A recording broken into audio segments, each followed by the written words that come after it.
Ümumiyyətlə, xərçəngi önləyici tədbirlər planının hazırlanması. Yəni, onkoloqun əsas vəzifələri 3 qrupda, belə deyək, qruplaşdıra bilərik. Mənim birbaşa məşğul olduğum tibbi onkologiya isə təsdiq olunmuş xərçəng xəstələrinin dərman müalicəsi, onların digər kimyəvi dərman və onun fərqli qolları ilə müalicə işidir, sırf mənim ixtisasım. Amma təbii ki, bizə də məhz diaqnostika mərhələsində də kifayət qədər müraciətlər olur. Onkoloji xəstəliklərin müalicəsi ilə tək onkologmu məşğul olur desək, burada başqa daha geniş bir pəncərə açmalıyıq. Bütün onkoloji xəstəliklərin müalicəsində multidisiplinar bir komanda işidir.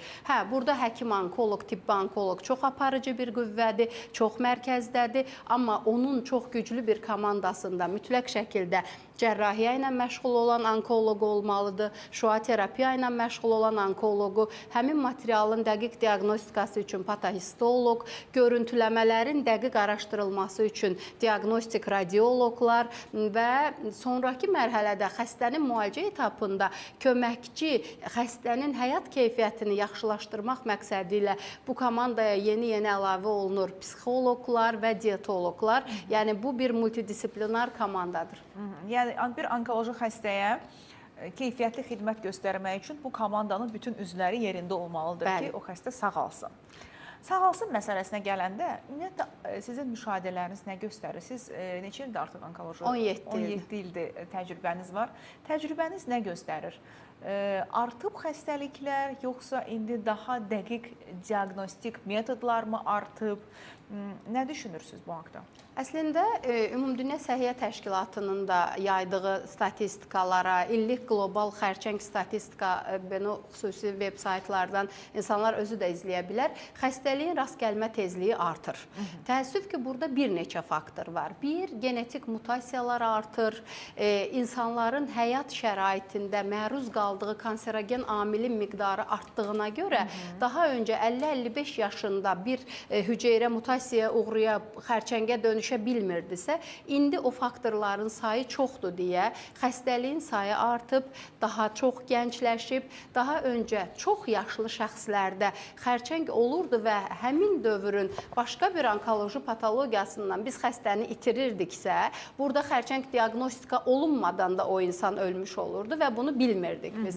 Amma indi gəncləşən xəstə sayında, gəncləşən xəstə kütləsində bunun diaqnostikası da daha dərindən aparılır və təbii ki, elmi-texniki tərəqqi sözünü göstərir. İndi biz düşünün ki, 5 millimetrlik bir toxumanı biopsiya edib, onun xərçəng olub-olmadığını deyə bilirik. Bu rəqəmə baxanda çox kiçik bir şeydir. Yəni, bunu diaqnostika edə biliriksə, burada diaqnostikanın da imkanları, yəni çox, belə deyək də, bir tərəfdən şad olduğumuz halda ki, daha tez tapa bilirik. Bunun mənfi tərəfləri nədir? Bu, bəzən bu overdiaqnostika dediyimiz və bunun nəticəsində overtreatment həddindən artıq müalicəyə gətirib çıxarır. Bu, çox az hissədir. Amma əksər hallarda diaqnostikanın bu qədər yaxşı olmağı bizim üçün yalnız təşəkkür edəcəyimiz bir haldır. Bəs nə qədər silahlıyıq bugün, güclü silahlanmışıq bu diaqnostikadan çıxan nəticələrə? Yəni, bu xəstələrə nə dərəcədə kömək ola bilirik? Belə qoyum sualımı, xərçəng sağalırmı?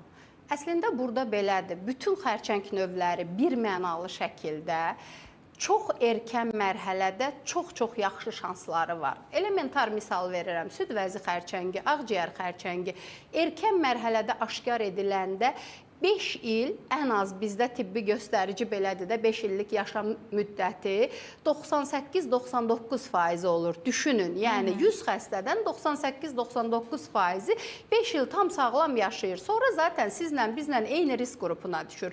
Amma gecikmiş mərhələdə, lokal gecikmiş mərhələlərdə bu rəqəmlər 75-80%-ə düşür. Uzaq metastazı olan xəstələrdə bu rəqəm 25-30%, bəzi xəstəliklərdə 10%-in altına düşür 5 illik yaşam müddəti metastatik halda. Burada yəni ən önəmli məsələ diaqnostika ilə yanaşı insanın xəstəliyinin və orqanizminin fərqində olub, vaxtında müayinəyə getməyidir. Yəni mən həkim-onkoloqam, işim müalicədir, amma davamlı səsləyişim nədir?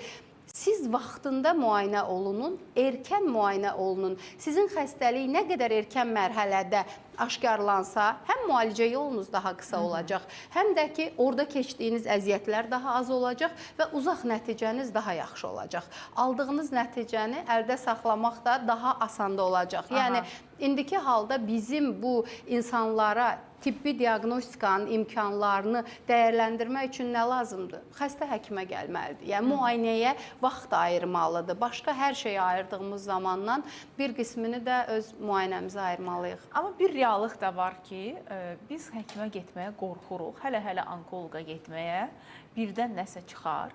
Və ikinci bir məsələdə siz kanserogen maddələri toxundunuz. Bugün məruz qaldığımız istər bu kimyəvi maddələr olsun, istər digər vasitələr. Stres harasında dayanır bu məsələnin? Və yaxud bir onkoloji diaqnoz alma qorxusu, fobiyası, diaqnozu alandan sonra yaşadığımız stres, bəzən deyir ki, bilməsəydim belə nə qədər yaşasam yaşayardım. Və yaxud elə olur ki, xəstə gəlir, eyni diaqnoz qoyulur, biri 15-20 il yaşayır. Deyirlər, o bir vecdir, vecinə də deyil. Hələ haça baxırsan deyirlər ki, bu il gedəcək, gələn il gedəcək, 20 ildə elə yaşayır. Amma o birisi çox diqqət edən, vaxtında həkimə gedən bir neçə ayda həyatını itirir. Burada əslində bu sualınızın iki aspekti var. İnsanın psixoloji durumu tərəfindən baxdığımız zaman doğrudur. Kimin psixologiyası daha güclüdürsə, onun immun sistemi daha yaxşı mübarizə aparır və o daha qalib çıxır. BVC məsələsi əslində immun sistemin güclülüyüdür. Yəni biz bəzən kobud misal necə deyirik? Stresi doğru idarə etdiyi zərbə vurmur. Bəli, özünü zədələmir də. Bütün resurslarını xəstəliklə mübarizəyə sərf edir. Depressiv bir vəziyyətdə qalmır. Amma burada başqa bir məsələ var. Sırf psixoloji diaqnoz olan kanserofobiya bu daha az görülən bir şeydir. Yəni sırf xərçəngdən qorxunun tibbi termini kanserofobiya dediyimiz bir psixiatrik diaqnozdur və bunun sayı çox azdır. Qalan bütün hallarda bizim dediyimiz insanların o onkoloq sözü gələndə qulağını çəkməyi, Allah uzaq eləsin, məndən uzaq deməyi təbii ki biz razıyıq. Mən də sizdən öncə dua edirəm ki, həqiqətən keşkə heç birimiz xəstələnməyək, amma biz bunu istəməklə və yaxud yaxamızı kənara çəkməklə bundan qurtula bilmirik. Biz bir xəstəliyi bildiyimiz zaman erkən biləndə tez kömək edə bilirik. Düşünün ki, qonşuda bir dənə ev yanır. Mətbəxdə yanğın olanda sən onu söndürə bilirsən. Gözləyirsən, o ev yanır, sənin də evinə keçir. Yəni, bu hadisələrin misalı nəyə gətirirəm? Bir adamın bacısı süd vəzi xərçəngindən əməliyyatı oldusa, nə olar ki, get sən də müayinəni olunda, gərək sən də məhz diaqnoz olaraq xərçəng törəməklə mi gələsən həkimə? Bir diqqətli, qonşumuzda ev yananda biz nə edirik? Biz də qazlarımızı yoxluyuruq, nə bilim, elementar bir həssaslığımız artır. Yəni, bugün bu qədər onkologiyadan danışılır, insanların fərqindəliyi artmalıdır. Bu xəstəlik var, biz onu eşitmək istəməsək də, qulağımızı yumsaq, gözümüzü yumsaq, bütün həkimlərin ağzını bağlasaq, heç kim danışmasa da təəssüf ki, var bu xəstəlik. Reallıq dəyişmir. Reallıq dəyişmir. Burada əsas məsələ nədir? Xərçəng diaqnozu qoyulduğu zaman xəstəliklərin belə insanın o diaqnozu eşitdiyi bir dövr var. İlkin olaraq qəbullanma. O periodu nə qədər qısa tuta bilirsə bir şəxs, o qədər yaxşı sağalır. İnanın ki, bu periodu 4 həftədən çox uzadan şəxslər müalicədə daha gecikməklə gedirlər, daha ağırlaşmış hallarda izlənir. Siz də yəqin ki, xəstələr tanıyırsınız ki, deyir, 2 il əvvəl bilirdim bu düyünü, həkimə getmədim ki, birdən deyər xərçəngdir. Həkim demədi, onun xərçəng olub-olmamağı dəyişdimi? Daha da artdı. Yəni, sizin gecikməyiniz istənilən halda zərəri yenə də özünüzə vurur. Yəni, bugün mən bir yaşlı dayıya o misalı dedim ki, siz özünüz üçün müalicə olunursunuz. Siz şəxsiyyət kimi önəmlisiniz, ailə üzvünüzə, cəmiyyətinizə, amma xəstəlik yalnız sizə zərər vurur. Siz bunun fərqində olmalısınız ki, mən müalicə olunarkən özümü qoruyuram və müayinə olunarkən də yenə özümü qoruyuram. Yəni, xərçəngdən qorxmaq təəssüf ki, bizi ondan uzaqlaşdırmır. Amma xərçəngdən qorxan şəxs nə edir? Qorxub evdə oturmaz da həkimə gedib vaxtında müayinə olunar və ya biraz araşdırar. Həyatımızda xərçəng riskini biz necə minimuma endirə bilərik? Necə endirə bilərik?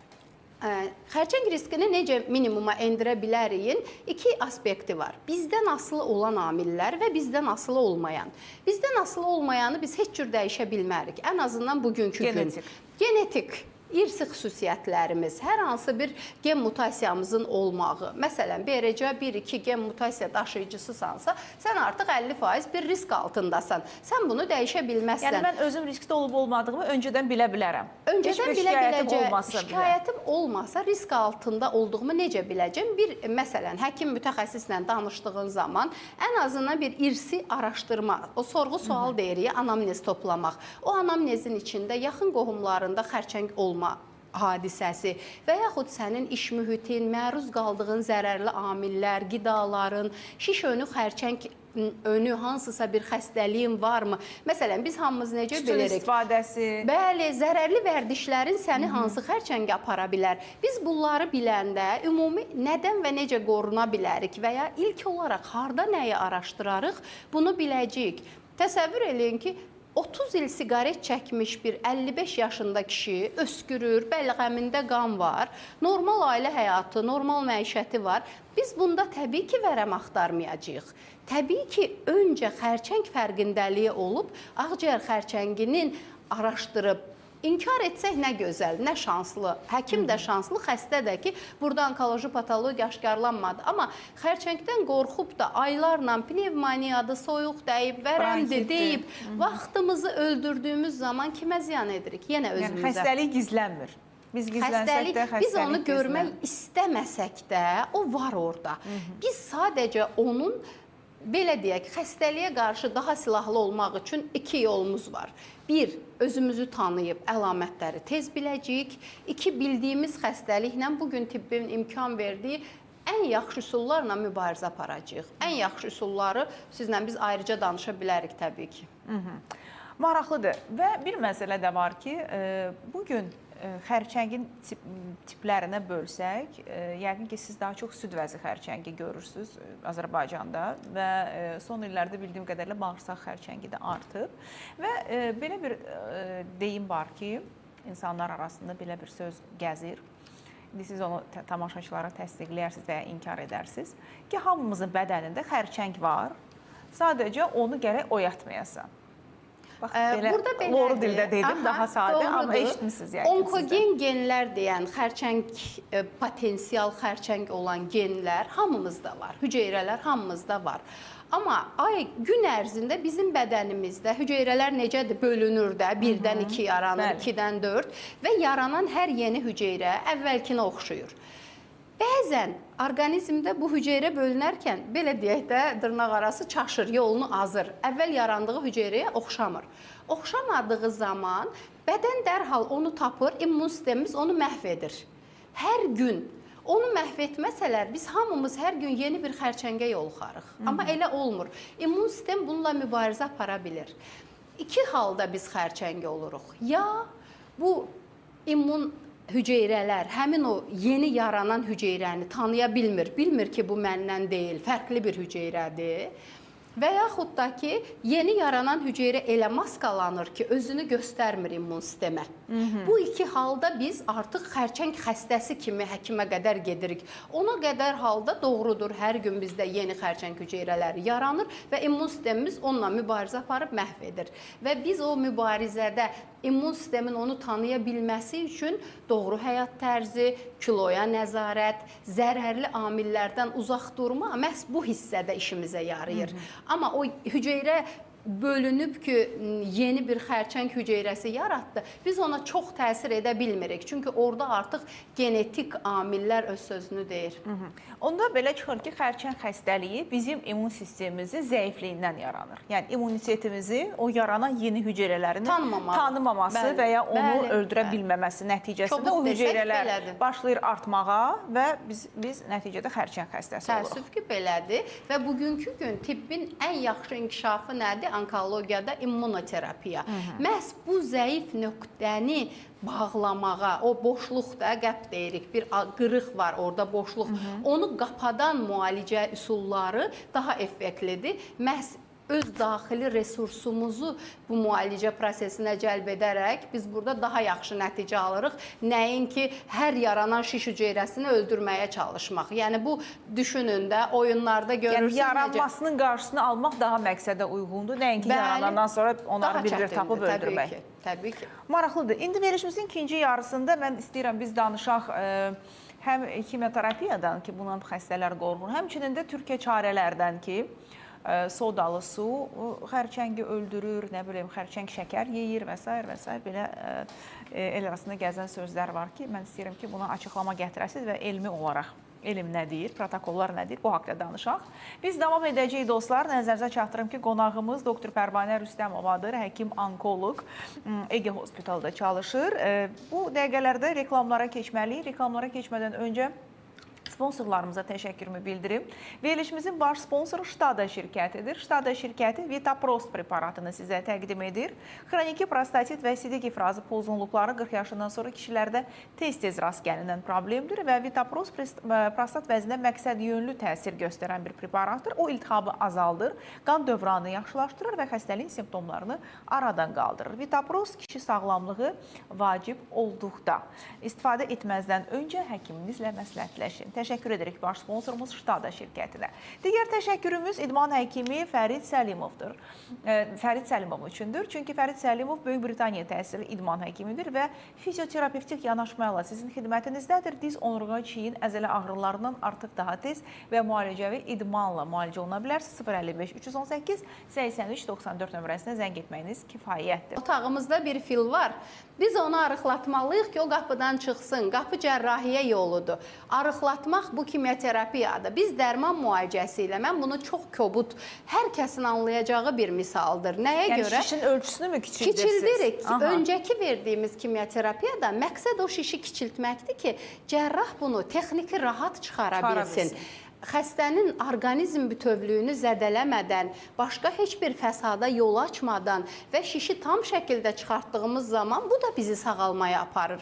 Ona görə biz bu şişi kiçiltmək üçün də razı olmalıyıq kimyoterapiyaya. Ən çətin qrup metastazı olan xəstələrdir. Əməliyyat öncəsi də, sonrası da xəstələrdə bəlli bir müalicənin sayı var. 4, 6, 8, maksimum 12 bu bitəcək.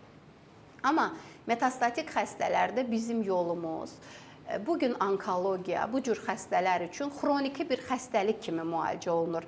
Necə ki, şəkərli diabet xəstəsi davamlı dərmanını qəbul etməlidir. Hipertoniya, təzyiq xəstəsi davamlı dərmanını qəbul etməlidir. 6 aydan bir həkimə getməlidir. Vaxtında yoxlanmalıdır. Onkologiyada metastatik xəstəliklər üçün artıq xroniki bir müalicə üsuluna keçir və çətin olan budur. Bu periodda daha uzun müddət saçsız qalırıq, daha uzun müddət halsız oluruq. Amma bunun qarşılığında nə qazanırıq? Həyat, yaşam. Tərəzinin gözünə qoyuruq, övladlarımızla, ailəmizlə keçirəcəyimiz gün. Yaxşıdır, pisdir, halım var, yoxdur. Bu, insanların həyata baxışından asılıdır. Amma yaşamaq, var olmaq, nəfəs almaq, sevdiklərin əhatəsində olmaq, bu çox gözəldir. Yəni biz bu həyatın sonrasını tam bilmirik deyə, bacardığımız qədər bu həyatdakı yaşam müddətimizi uzatmağa çalışırıq. 100% bilsək ki, sonrası dəqiq nədir? Bəlkə də o zaman bunu fərqli müzakirə edə bilərik, amma bugün üçün ən yaxşı şey olduğumuz həyatı biraz daha bacardığımız qədər yaşatmaq. Keyfiyyətli yaşamaq. Və burada keyfiyyətli anlayışı çox önəmlidir. Yəni, həkim kimyoterapevt xəstəyə tətbiq elədiyi müalicə ilə həkimə gələnə qədərki halından daha pis bir hala yol açacaqsa, təbii ki, bu müalicə o zaman nə xəstəyə faydası var, nə həkimə.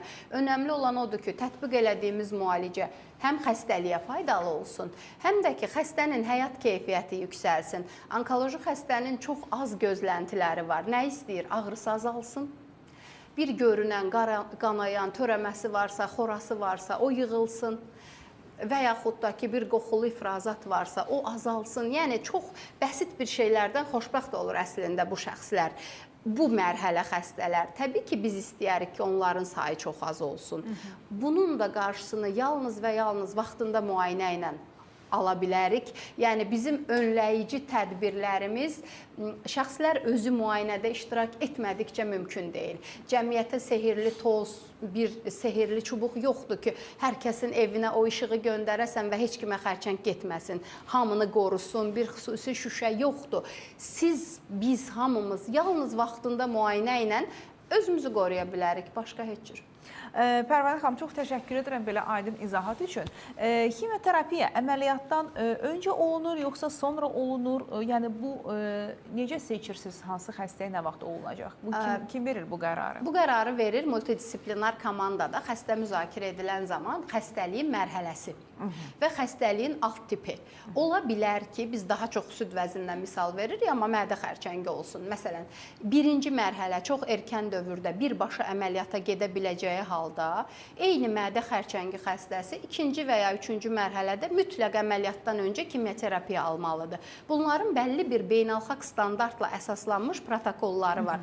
Keçən ayda mən Amerikadaydım, yəni orada belə deyək də bütün dünya onkoloqlarının ən çox iştirak eləmək istədiyi toplantıdır, ASCO-nun toplantısı.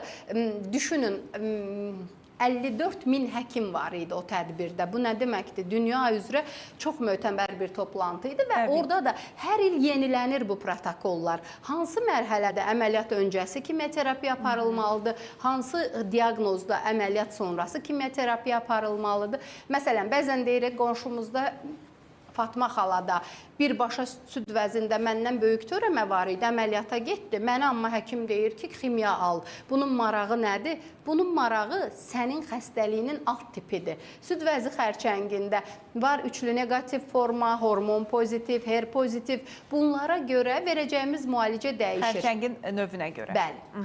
Xərçəngin alt tipləri də fərqlidir.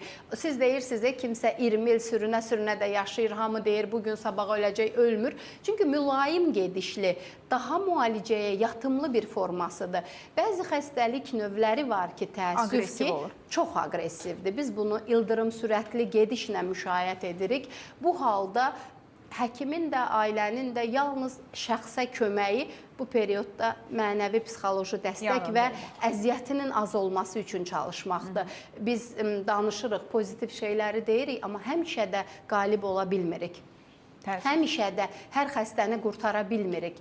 Yalnız çox erkən gəlmiş xəstələri və xəstəliyin gedişatı mülayim olan xəstələrə həkim daha çox kömək edə bilir. Müəyyən bir çox xoşbəxtliyi ondadır ki, o qrup xəstəliyin sayı çox azdır. Faiz etibarilə onların sayı çox azdır. Pərvanə xanım, belə bir sual verəcəm sizə. Biz çox sevirik Türkiyə çarələri və hətta görürük bəzən sosial mediada çıxır kimsə, çox təəssüf hissi ilə deyirəm ki, bəzi dırnaq arası özünü onkoloq adlandıran şəxslər də var ki, çox da baxış sayı yığırlar belə çıxışlardan ki, sodalı su için. Bunu sizə heç bir həkim deməyəcək, burada məqsəd başqadır, maraqlar başqadır. Sodalı su içsəniz, bədəninizdə qələvi mühit yaradacaqsınız və xərçəng qorxur bu qələvi mühitdən, qələvi mühitdə artıb inkişaf edə bilmir deyə sodalı su xərçəngi öldürür. Və yaxud mən misal üçün filan kəs 20 gün ac qaldı, ancaq su içdi, ac qaldı, ac olduğu zaman bədən ac qaldığı üçün başlayır öz xərçəng hüceyrələrini yeməyə, onu məhv etməyə. Sonra nə var? Siz daha çox eşidirsiniz bunları. Nə bileyim, qurbağa bağladım. Təbii ki, zərərli dərmanlar var ki, hansı ki, insan üçün təyinatı nəzərdə tutuluyub. Heyvanlar üçün nəzərdə tutulan dərmanlar. Təəssüf ki, bizim həkim olaraq da, insan olaraq da ən böyük mübarizəmiz o şəxslərləndir. Nəyə görə? Bu, insanların çarəsizliyindən istifadə etməkdir. İnsanların ümidlərinin, belə deyək də, o su istifadəsidir və suda boğulan saman çöpündən yapışar bizim xalq misalıdır da, atalar sözüdür və həmin o şəxslər çox gözəl bilir ki, siz ona hansı cümlə ilə getsəz, o insan dərhal yapışacaq. Çünki heç kim öz xəstəsini itirmək istəməz. Amma orada alternativ sual vermək lazımdır. Həqiqətən bu belədirsə, bunun niyə bir gedib məsələn, xərçəngin müalicəsində hər tətbiq olunan yeni innovativ bir metod, bir üsul, cəmi 3 ay belə insanın ömrünü uzadan müalicə üsulları FDI-dan təsdiq alır o dərmanlar, Nobel mükafatı namizədi olur. Niyə bunları təqdim etmirsiniz? Birinci, mənim üçün şəxsən maraqlıdır. İkinci tərəfdən, doğrudanmı belə bir bəlli statistika, insan kütləsi var ki, bunun faydasını görmüsünüz? Yəni varsa elə hamımız içək sodalı su. Hamımız içək də bunu. Siz də başqa iş tapın özünüzə. Onkologiya olmasın. Mən də soda ilə müalicə edim də. Yəni yenə də bu doğrudan faydalıdırsa, bizim də əzizlərimiz xəstə olur, bizim də çevrəmizdə kolleqalarımız xəstə olur. Hamı ən yaxşısını eləmək istəyir. Amma biz nəyi görürük? Sübut olunmuş təbabətdən daha yaxşı bir üsul hələ ki alternativ tip tətbiq edə bilmir və özəlliklə bu zərərli dərman maddələrini içərək kimyaterapiyalarına ara verən şəxslər çox böyük, belə deyək, təəssüf ki, xəstəliyin artması ilə təkrar bizə qayıdırlar və yaxud da ki, bu ən şanslı qrupudur. Daha şanssız qrup isə dediyiniz məhlulları içdiyi halda qaraciyər və ya böyrək yetməzliyindən girib biz o xəstələri itiririk. Yəni, qaş düzəldən yerdə göz çıxartdın. Sən bu xəstəni kimyaterapiya ilə və yaxud uyğun hormon müalicə ilə, hər hansı bir dərmanla 6 ay və ya 1 il indən belə yaşayacağı bir müddət var idisə, içdiyi həmin o məhlulla bu 2 aya endirdin, 1 aya endirdin və ani ölümlərə səbəb oldu. Ona görə də belə bir halları əgər hər hansı bir şəxsin tibbi olaraq yardım ala bilmə ehtimalı varsa, həkim ona hər hansı bir müalicə üsulunun mövcudluğundan, əl çatanlığından danışırsa, öncəlik ona verilməlidir. O, belə bir söz var, artıq tibbdə heç nə edilə bilməyən xəstə qrupu, o halda o şəxsin öz seçimidir. Zaten belə deyək, həyatının son anını hər kəs istədiyi kimi yaşamaq haqqı var. Kimsə bunu xəstəxanada seçir, kimsə ailə üzvlərinin yanında. Amma müalicə şansı olan bir şəxsin bu alternativ üsullara getməyi düşünün ki, bir növ intihara bərabər bir şeydir. Yəni öz canına qəsd etmək kimi bir şeydir. Çünki, məsələn, qulaq asan fikirləşər ki, Pərvanə doktor kimyaterapevtdir, təbii ki, o alternativ üsulu dəstəkləməyəcək. Xeyr, bizim də dəstəklədiklərimiz var. Çox faydalı bitkilər var, çox faydalı vitamin C var, azot var, başqa bir təmiz havada gəzməkdir, azonoterapiyadır, aktivlikdir, qidalanmada xüsusi əməl etməli olduğumuz bir, nə bilim, art terapiyalardır, musiqi dinləmələridir. Bunlar da heç biri həkimin birbaşa iştirak etdiyi və yaxud da ki, ödəniş aldığı prosedur deyil. Həkim bunları da tövsiyə edir xəstəyə. Çünki həkimin məqsədi zaten xəstəsinin daha sağlam və daha uzun yaşamağıdır. Amma təəssüf ki, dəfələrlə şahidi olmuşuq.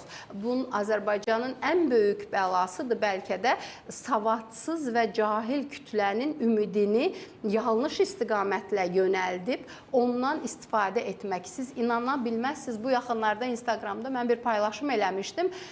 Bilmirəm, bəlkə 100 minin üzərində baxış yığıb o video. Qadın 2 ildir xüsusi bir yarpaqlar, otlarla mı nə süd vəzini sarıyırmış ki, bu xərçəng sağalacaq.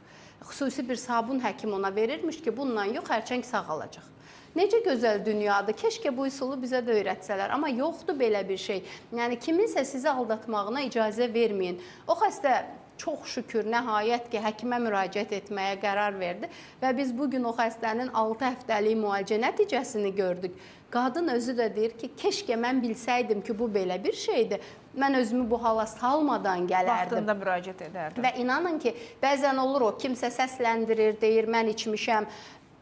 Ola bilər, ola bilər. Milyonda 1, 2, kiməsə də faydası olmuş ola bilər. Amma bu kütləvi deyil, bu hamıya faydalı deyil. Yəni, zərərli olan şəxs qrupları çox-çox daha çoxdur və kimyaterapiyanın ən azından yan təsirlərini bilirik, necə mübarizə aparacağıq bilirik. Onları necə idarə edəcəyimizi bilirik. Amma bu dərman dediyiniz alternativlərin əksəriyyətinin həm dərmanlarla necə uyğunluğu öyrənilməyib, kreatinin dəyəri, böyrək funksiyası pozulmuş şəxslərdə necədir, qaraciyər sınağı yüksək olan şəxsdə necə özünü göstərəcək və yaxud onun bir yan təsiri çıxdığı zaman biz xəstəyə necə yardım edəcəyik bilmirik. Çünki bu insan üzərində öyrənilməmiş bir şeydir. Ona görə də, yəni şəxsən mən bir həkim onkoloq kimi, bir insan kimi, bir ana kimi səslənirəm ki, tibbi olaraq ala biləcəyiniz sübut olunmuş təbabətdə müalicə üsulları varsa, mütləq öncəliyiniz onlar olsun. Və son 2 dəqiqəmiz var. Mən bir məsələdə toxunmaq istəyirəm ki, kimyoterapiyada olan insanlara nar və greypfrut qadağan olunur. Başqa varmı qadağalarınız? Və bir də deyirlər ki, şəkər yemə. Şəkər neyinir ki? Şəkər ikinci bir məsələdir ki, şəkər xərçəng hüceyrəsi şəkər yeyir, artır, belə bir fikir də var. Hansı təsdiqini tapıb, hansı tapmayıb? Hə, kimyoterapiya zamanı biz mütləq orada bir fermentativ prosesə görə qreypfrut və narı tam qadağan edirik. Bir ferment çevrilməsində dərmanla bağlı bir belə deyək, uyğunsuzluq olur deyə belə izah edirik şəxslərə. Amma bundan qalan mütləq pəhriz yalnız şəxsə özəldir. Məsələn, birinin şəkəri varsa, birinin təzyiqi, birinin mədə xorası varsa, pəhriz şəxsə özəl planlanır. Məhz xərçəngə görə mütləq pəhriz yoxdur bu növdə. Digər tərəfdən şəkərlə bağlı çox şayələr var. Bu nə ilə bağlı haqlılıq payı var? Kiloluq, aşırı obezlik, çox köklük xərçəng üçün bir fondur. Və kök şəxslərdə xərçəng daha çox rast gəlinir. Çünki xroniki iltihab artır. Xroniki iltihab artdığına görə. Yəni bu birbaşa şəkər yeməklə bağlı deyil. Yəni bu kök şəxslərdə də şəkərli diabetin görülmə faizi daha yüksəkdir. İnsulin direnci və dolayı yolla. Yəni burada bir dolayı həqiqət payı var, amma birbaşa həqiqət payı yoxdur. Mən təşəkkür edirəm sizə. Çox sağ olun. Xeyli aydınlandıq, maarifləndik, bildiklərimizi təkrarladıq. Əminəm ki, tamaşaçılar üçün də çox maraqlı oldu sizin çıxışınız. Nəzərinizə çatdırım ki, doktor Pərvanə Rüstəmova Ege Hospitalda çalışır, həkim-onkoloqdur. İşiniz düşməsin, amma həyatda heç kim heç nədən sığortalanmayıb. Yadınızda olsun ki, belə yaxşı həkimlər var Azərbaycanda. Mən həmişə deyirəm, çalışın, sağlam olun. Xəstələndiyiniz bütün hallarda isə həkiminizə güvənin. Bu çox önəmlidir. Bəli. Tam razıyam sizlə, minnətdaram sizə. Son olaraq təşəkkürü verilişimizin sponsorlarınadır dostlar. Ştada şirkəti verilişimizin baş sponsorudur və Vitapros preparatını təqdim edir. Xroniki prostatit və sidik ifrazı pozğunluqları 40 yaşdan sonra kişilərdə tez-tez rast gəlinən problemdir və Vitapros prostat vəzinə məqsəd yönlü təsir göstərən bir preparatdır.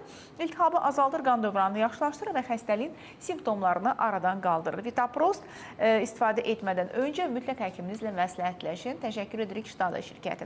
Digər təşəkkürümüz Böyük Britaniya təhsili idman həkimi doktor Fərid Səlimovadır. Fərid Səlimov müasir fizioterapevtik yanaşmayla sizin xidmətinizdədir. Diz, onurğa, çiyin, əzələ ağrılarından artıq daha tez və müasir idman yanaşması ilə müalicə oluna bilərsiniz. 055 318 83 94 nömrəsinə zəng etməyiniz kifayətdir. Bugünlük bu qədər. Səbriniz üçün təşəkkür edirəm. Özünüzə yaxşı baxın.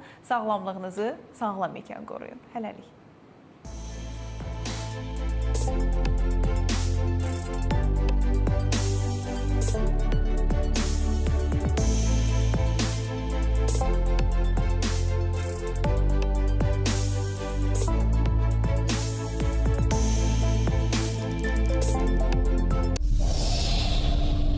Verilişin baş sponsoru